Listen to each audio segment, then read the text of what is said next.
እንግዲህ አብሉ እሱ ላይ ነው የተመተተበት መተት የተደረገበት ብለሽ አንቺ ጨበሪያም ሳምንቱን ሙሉ ስታለቃቅሽ አልነበረ? እንግዲህ አሁን ይኸው በመጨረሻ ክሩን ሁለቱንም አውጥተሻል። ስለዚህ አብርሃም ደግሞ እራሱ ነው አልፈልግሽም፣ ከአንቺ ጋር መሆን አልፈልግም፣ እኔ ልጄን ነው የምፈልገው፣ እኔ ሩቲን ነው የምፈልገው፣ ሩቲ ጋር ውሰዱኝ ብሎ እያለቀሰ ነበረ። ዛሬ ደግሞ ማለት ነው አይ አብርሽዬ ዛሬ ደስ እንዳለኝ።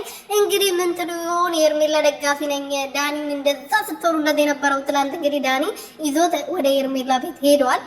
ሄርሜላ አብሩ ወጣለት። ወይኔ ወደ ራሴ ተመለሰ በቃ እኔ ወንኩ ማለት ነው ምናምን ብላ አቅፋ ሳትጨርስ እኔ አትሳምኝ ዝም ብለሽ እየሳምሽኝ ነው፣ ማንም እንዲስመኝ አልፈልግም ከሩቲ ውጪ ብለዋል። እንግዲህ በፊቱ ህይወታችን ስህተት ነው አልፈልግሽም ከህይወቴ ውጪ እየተባለች እቺ ድንጋይ ራስ አትሰማም።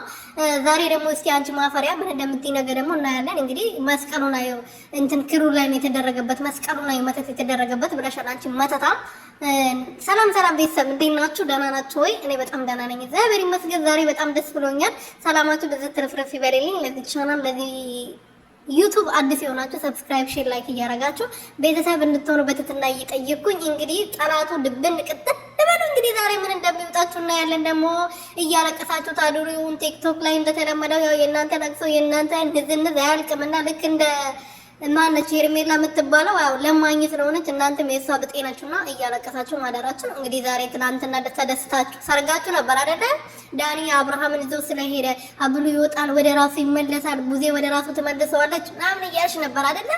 አሁን እሺ ምን ይወጥሽ ይሆን? ምን ትናገሪ ይሆን? አብርሃም ጥሏት ሄደዋል። እንግዲህ ያው ከወጣም በኋላ